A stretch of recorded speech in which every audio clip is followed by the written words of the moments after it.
Assalamualaikum warahmatullahi wabarakatuh. Selamat pagi semuanya. Yang terhormat Bapak Saifuddin selaku pengampu mata kuliah Ekonomi Makro Islam. Tak lupa yang saya hormati teman-teman sekalian. Di sini kami akan memaparkan suatu presentasi materi dari hasil diskusi kami yang berjudul instrumen moneter. Sebelumnya perkenalkan, kami dari kelompok 9. Saya sendiri Rahma Adibatul Fauzia sebagai pemateri ketiga yang nantinya akan dibantu teman-teman saya, yaitu Istania Ridayani sebagai pemateri pertama serta Wita Wiyani sebagai pemateri kedua. Assalamualaikum warahmatullahi wabarakatuh. Perkenalkan, nama saya Istania Ridayani, NIM 087, sebagai pemateri pertama. Langsung saja, yang pertama yaitu instrumen moneter konvensional. Suatu otoritas moneter memiliki pengaruh yang sangat penting pada arah atau tren tingkat harga, output, dan nilai tukar uang suatu negara walaupun tidak secara langsung. Otoritas moneter, atau dalam hal ini yaitu bank sentral, melakukan hal-hal tersebut melalui kemampuannya dalam mengendalikan penawaran uang dan kredit bank, tingkat suku bunga, arus kredit, serta perkembangan sektor finansial pada sebuah perekonomian. Dalam hal-hal tertentu, bank sentral dapat memiliki kekuasaan temporer untuk mengendalikan kredit komersial, kredit perumahan, dan kredit konstruksi lainnya. Tindakan-tindakan bank sentral dalam mengimplementasikan kebijakan-kebijakan tersebut telah mengalami evolusi. Begitu juga dengan bentuk kebijakan bank sentral itu sendiri. Selanjutnya, dalam melakukan implementasi kebijakan, bank sentral memiliki 4 macam instrumen utama, yaitu yang pertama ada operasi pasar terbuka atau Open Market Operation, yang selanjutnya kita singkat OMO atau OMO, yaitu yang mempengaruhi jumlah uang beredar. OMO atau operasi pasar terbuka ini merupakan pembelian atau penjualan sekuritas pemerintah atau government securities yang dilakukan oleh bank sentral. Biasanya yang digunakan oleh bank sentral sebagai objek OMO ini adalah sekuritas pemerintah jangka pendek saja. Pada saat bank sentral melakukan kegiatan jual beli sekuritas pemerintah, perekonomian akan terpengaruh dalam 3 hal, yaitu yang pertama perubahan jumlah giro cadangan atau reserve institusi finansial, yang kedua perubahan harga dan hasil atau yield dari sekuritas. Apabila terjadi perubahan harga obligasi, maka akan terjadi perubahan hasil dari obligasi tersebut. Dan yang terakhir, perubahan perkiraan atau expectation dari keseluruhan perekonomian. Lalu yang kedua ada tingkat diskonto atau discount rate atau fasilitas diskonto. Instrumen ini berkaitan dengan fasilitas yang dimiliki oleh bank-bank untuk meminjam uang secara langsung kepada bank sentral. Pinjaman tersebut biasanya berbentuk direct advance atau overdraft yang disekuritasi dengan aset-aset tertentu, yaitu biasanya sekuritas pemerintah pada saat sekarang. Biaya peminjaman atau bunga dari pinjaman itulah yang disebut sebagai discount rate atau fasilitas diskonto. Kebanyakan peminjaman yang dilakukan oleh bank-bank adalah kepentingan pemenuhan pembayaran dana pencairan simpanan yang dilakukan oleh nasabah penyimpan atau deposan serta arus cadangan keluar, sehingga peminjam tersebut biasanya dilakukan hanya untuk penyesuaian dan jangka waktu beberapa hari saja. Fasilitas diskonto ini juga membuat bank-bank yang kesulitan untuk memenuhi kekurangan cadangan musimannya tanpa harus mengurangi portofolio peminjaman atau melakukan penyesuaian-penyesuaian lainnya. Ketersediaan kredit ini juga membebaskan bank-bank terutama bank kecil dan bank rural yang biasanya kurang akses atau informasi terhadap pasar uang nasional untuk harus memegang portofolio aset likuid seperti jangka pendek pemerintah yang mudah dijual untuk memenuhi kebutuhan peminjam musiman. Akhirnya, bank-bank tersebut dapat menggunakan bagian yang lebih besar dana yang dapat diserapnya, seperti giro, tabungan, atau deposito dari masyarakat untuk memenuhi kebutuhan akan dana kredit oleh masyarakat dalam bisnis tahunan. Kredit yang diberikan oleh bank sentral biasanya terdiri dari 3 kategori, yaitu yang pertama ada kredit penyesuaian atau adjustment credit, lalu yang kedua ada kredit musiman atau seasonal credit, dan yang terakhir ada kredit perpanjangan atau extended credit. Jika bank sentral mampu dan bersedia untuk menyediakan kredit dengan tingkat suku bunga tertentu dalam jumlah berapapun, maka dapat dikatakan bahwa dengan instrumen tingkat diskonto ini, bank sentral dapat mengendalikan tingkat bunga jangka pendek secara langsung. Instrumen yang selanjutnya yaitu ketentuan cadangan minimum atau reserve requirement atau yang kita singkat sebagai RR. Peraturan RR ini dirancang untuk menjamin pemilik uang atau nasabah penyimpan atau deposan yang menyimpan uangnya di bank akan mendapatkan uangnya jika ia menarik simpanannya atau deposit. Walau demikian, tidak semua dana simpanan dicadangkan karena bagi bank sebenarnya RR ini merugikan karena idle cash yang diatur oleh RR tersebut tidak menghasilkan pendapatan bagi bank. Peraturan RR ini berubah-ubah presentasinya untuk mengakomodasi dan memfasilitasi peraturan moneter yang berlaku serta untuk mencapai tujuan atau sasaran dari bank sentral. Dalam praktiknya, RR ini menentukan berapa besar persentase minimum dari dana simpanan deposan yang harus dicadangkan oleh bank, baik di dalam kasnya maupun pada rekening di bank sentral. Di banyak negara, ketentuan RR oleh bank sentralnya diharuskan agar dihitung dalam jangka waktu mingguan dan menjadi kewajiban bagi bank-bank yang memenuhinya.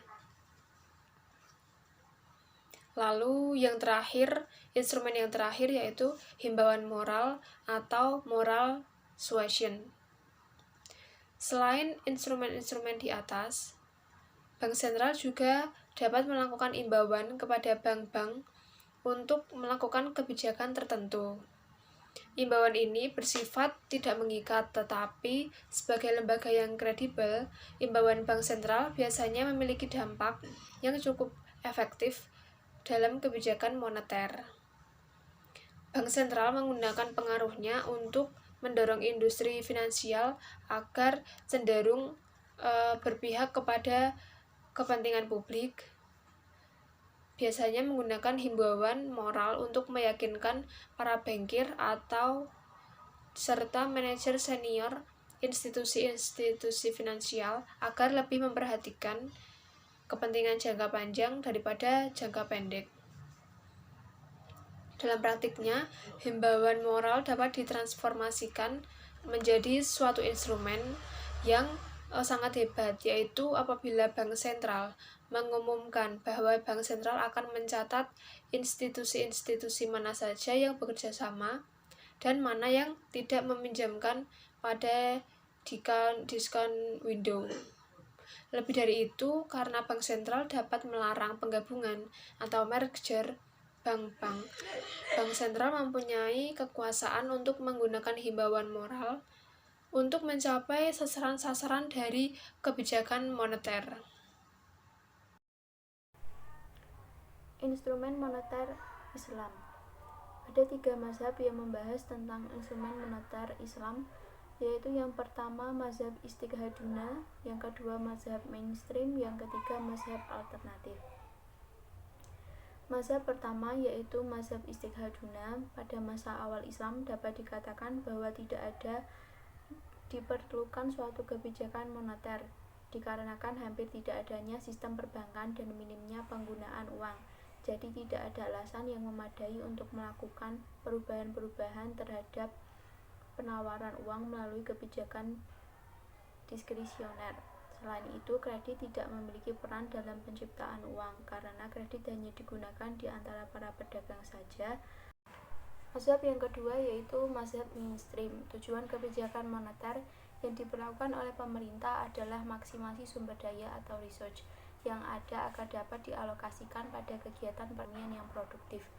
Di dalam Al-Quran sudah jelas bahwa kita dilarang untuk melakukan penumpukan uang atau money hoarding. Pada akhirnya akan menjadi tidak memberikan manfaat terhadap peningkatan kesejahteraan masyarakat secara keseluruhan. Kekayaan yang ideal tersebut akan menjadikan sumber dana yang pada awalnya bersifat produktif menjadi tidak produktif. Oleh sebab itu, mazhab kedua ini mencegah sebuah instrumen kebijakan yang ditunjukkan untuk mempengaruhi besar kecilnya permintaan uang atau M0 agar dapat dialokasikan pada peningkatan produktivitas perekonomian secara keseluruhan. Telah dijelaskan pada bagian-bagian sebelumnya bahwa permintaan dalam Islam dikelompokkan menjadi 2 motif, yaitu motif transaksi atau transaction motif dan motif berjaga-jaga atau precautionary motif.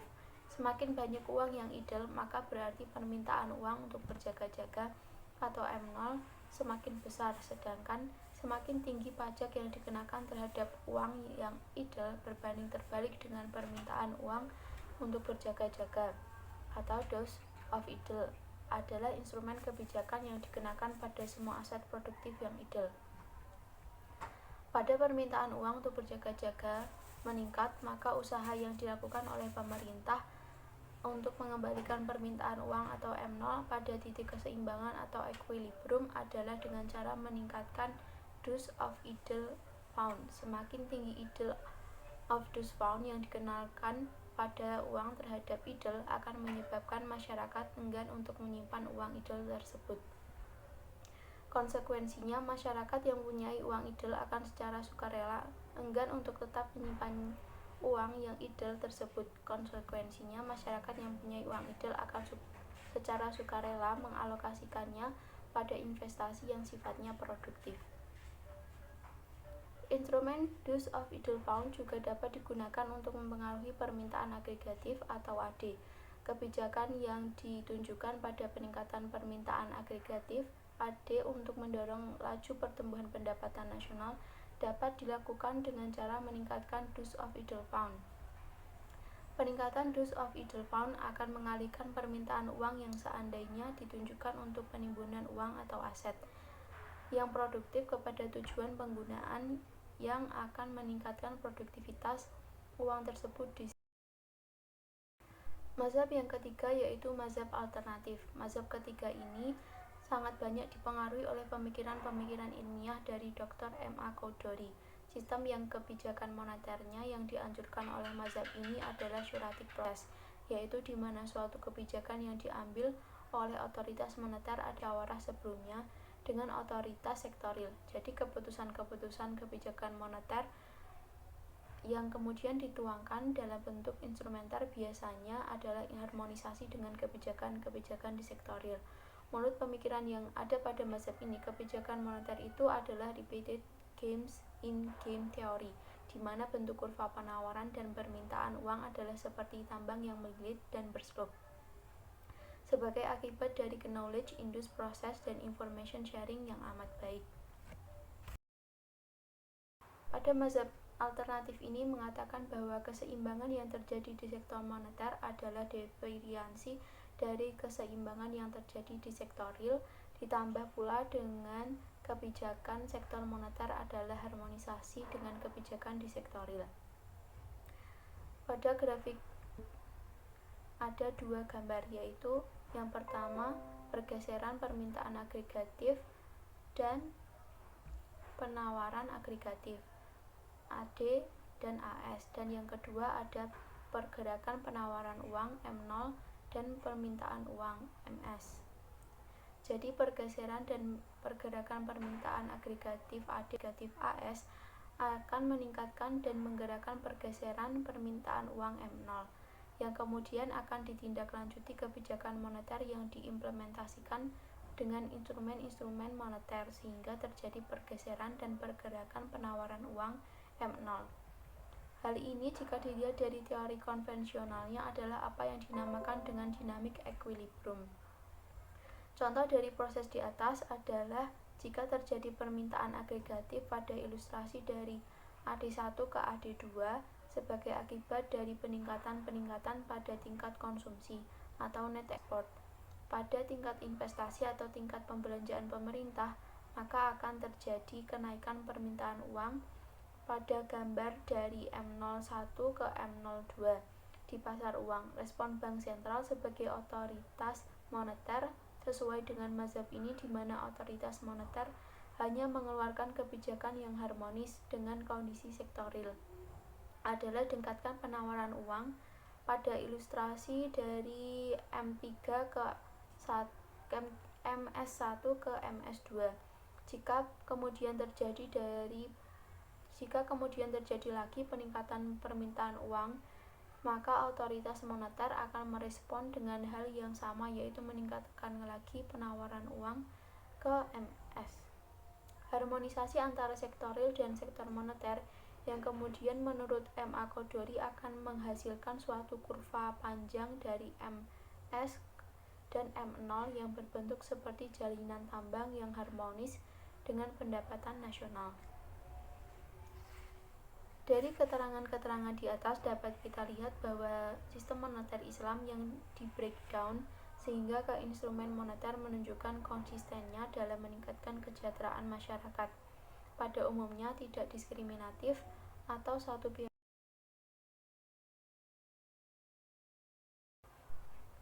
Contoh dari konsistensi dan sistem moneter Islam supaya uang bergerak di semua kalangan masyarakat. Di antaranya yang pertama adanya zakat mal bagi kekayaan yang mencapai nisab, sehingga orang yang mempunyai kekayaan adalah orang yang tidak memiliki kekayaan untuk bertransaksi ekonomi. Yang kedua, adanya pajak bagi harta yang idle atau harta tertahan. Hal ini juga upaya agar harta berputar di semua kalangan. Yang ketiga, ada penggunaan sistem bagi hasil atau profit and loss sharing dalam finansial secara garis besar, bahwa jika harta dapat berputar pada semua golongan, baik yang miskin maupun yang kaya, maka transaksi ekonomi akan semakin meningkatkan dan berpengaruh secara signifikan terhadap pendapatan nasional. Berdasarkan besarnya pendapatan nasional yang dibarengi dengan pemerataan distribusi pendapatan akan menciptakan kesejahteraan umum. Selanjutnya yaitu aplikasi instrumen moneter konvensional. Bank Indonesia atau BI sebagai bank sentral di Indonesia, seperti juga bank sentral lainnya di dunia, mempunyai beberapa instrumen moneter yang diantaranya sebagai berikut. Yang pertama yaitu OMO.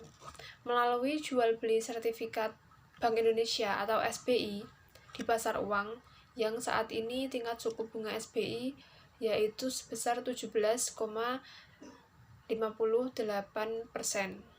Selanjutnya ada RR yang ditentukan oleh Bank Indonesia atau BI sekarang sebesar 5%. Lalu ada rasio kecukupan modal atau Capital Adequacy Ratio atau CAR yang ditentukan oleh BI saat ini sebesar 8%. Selanjutnya ada plafon kredit untuk sektor-sektor prioritas tertentu seperti sektor usaha kecil dan menengah di daerah pedesaan. Selanjutnya ada sistem pengawasan perbankan yang memakai sistem forward-looking risk-based supervision yang mengacu pada standar internasional. Selanjutnya, fit and proper test yang ditujukan untuk orang-orang akan menduduki posisi penting di bank-bank umum, di mana orang-orang tersebut harus lulus tes sebelum menduduki jabatan tersebut. Yang terakhir ada BPMK atau batas maksimum pemberian kredit, yang ditujukan untuk membatasi pemberian kredit kepada kelompok usaha sendiri oleh bank-bank. Selanjutnya, saya akan menjelaskan mengenai aplikasi instrumen moneter Islam. Contoh tentang penerapan instrumen kebijakan moneter Islam di beberapa negara antara lain, yang pertama yaitu Sudan, yang kedua Iran, dan yang ketiga yaitu Indonesia. Yang pertama yaitu Sudan. Instrumen-instrumen moneter yang digunakan Bank Sentral Sudan atau BOS dalam operasionalnya, yang pertama yaitu Reserve Requirement. Reserve Requirement yaitu setiap bank harus menyadangkan pada simpanan di BOS sedikitnya 20% yang direfleksikan pada neraca akhir bulan bank tersebut. Yang kedua, bank-bank konvensional harus mencapai dan memelihara rasio likuiditas sebesar 10% dari dana tabungan dalam bentuk mata uang lokal.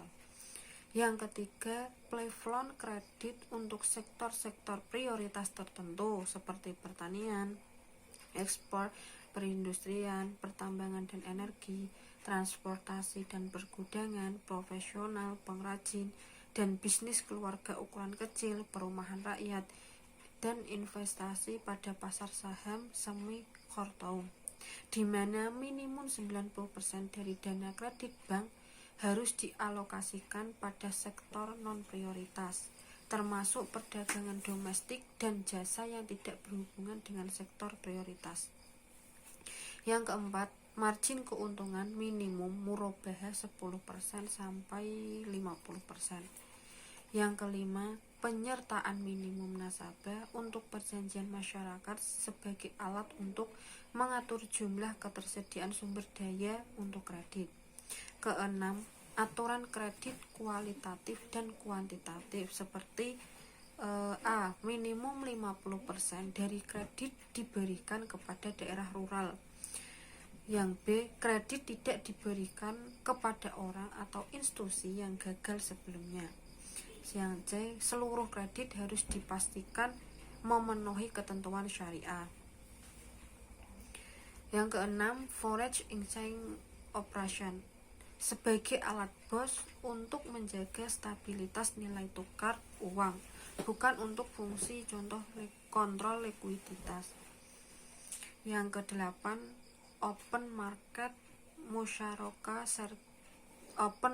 operation atau OMO dengan menggunakan instrumen yang pertama yaitu Central Bank Musyarakah Sertifikat atau disingkat CMC, di mana CMC mempunyai karakteristik yaitu tidak mempunyai tanggal jatuh tempo, berbasiskan ekuitas dalam jumlah tertentu dari investasi BOS dan pemerintah di bank-bank konvensional.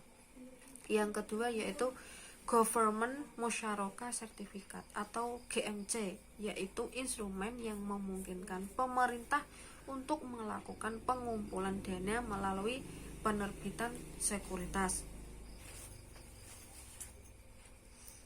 Lalu yang terakhir yaitu menggunakan ijarah sertifikat atau suku, yaitu suatu sekuritas yang dimaksudkan untuk memobilisasi simpanan jangka pendek yang digunakan untuk pembangunan proyek infrastruktur jangka panjang yang dilakukan melalui sekuritas aset pemerintah yang berwujud seperti lapangan terbang, jalan raya, bangunan, pabrik, dan rumah sakit. Yang kedua yaitu Iran. Iran adalah satu-satunya negara yang menerapkan sistem perekonomian dengan mengacu kepada teori pemikiran ekonomi Islam mazhab Iqtisaduna. Lalu, instrumen moneter yang dipakai oleh otoritas moneter di Iran yang pertama yaitu Reserve Requirement Ratio. Ketentuan rasio cadangan adalah antara 10% sampai 30%. Biasanya digunakan untuk menyerap kelebihan dana bank yang dianggurkan yang secara potensial dapat digunakan dalam peningkatan likuiditas. Yang kedua yaitu Adjust Open Market Operation. Yang ketiga discount rate. Karena adanya pelarangan riba, maka instrumen discount rate ini tidak digunakan seluas seperti pada sistem perbankan konvensional. Lalu yang keempat credit selling. Instrumen ini digunakan untuk mengendalikan penciptaan uang, pertumbuhan likuiditas oleh otoritas moneter. Yang terakhir yaitu menggunakan minimum expecting profit ratio of bank dan bank share of profit in various contracts. Yang ketiga yaitu Indonesia. Bank Indonesia menjalankan fungsinya sebagai bank sentral dengan instrumen-instrumen sebagai berikut. Yang pertama yaitu giro wajib minimum atau GMW, yaitu simpanan minimum bank-bank umum dalam bentuk giro pada BI yang besarnya ditetapkan oleh BI berdasarkan presentase tertentu dari pihak ketiga. GMW adalah kewajiban bank dalam rangka mendukung pelaksanaan prinsip kehati-hatian perbankan serta berperan sebagai instrumen moneter yang berfungsi mengendalikan jumlah peredaran uang. Yang kedua yaitu sertifikat investasi mudharabah antar bank syariah atau sertifikat IMA. Sertifikat IMA yaitu instrumen yang digunakan oleh bank-bank syariah yang mengalami kelebihan dana untuk mendapatkan keuntungan. Di lain pihak juga digunakan sebagai sarana penyedia dana jangka pendek bagi bank-bank syariah yang mengalami kekurangan dana. Sertifikat IMA ini berjangka waktu 90 hari, diterbitkan oleh kantor pusat bank syariah dengan format dan ketentuan standar yang ditetapkan oleh Bank Indonesia. Yang terakhir yaitu sertifikat wadiah Bank Indonesia atau disingkat SWBI. SWBI yaitu instrumen Bank Indonesia sesuai dengan syariat Islam. SWBI juga dapat digunakan oleh bank-bank syariah yang kelebihan likuiditas sebagai sarana penitipan dana jangka pendek.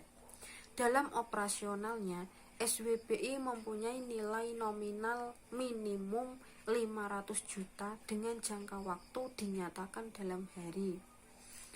Pembayaran atau pelunasan SWBI dilakukan melalui debit kredit rekening giro di Bank Indonesia. Jika jatuh tempo, dana akan dikembalikan bersama bonus yang ditentukan berdasarkan parameter sertifikat IMA. Sekian pemaparan materi dari kelompok kami. Terima kasih. Wassalamualaikum warahmatullahi wabarakatuh.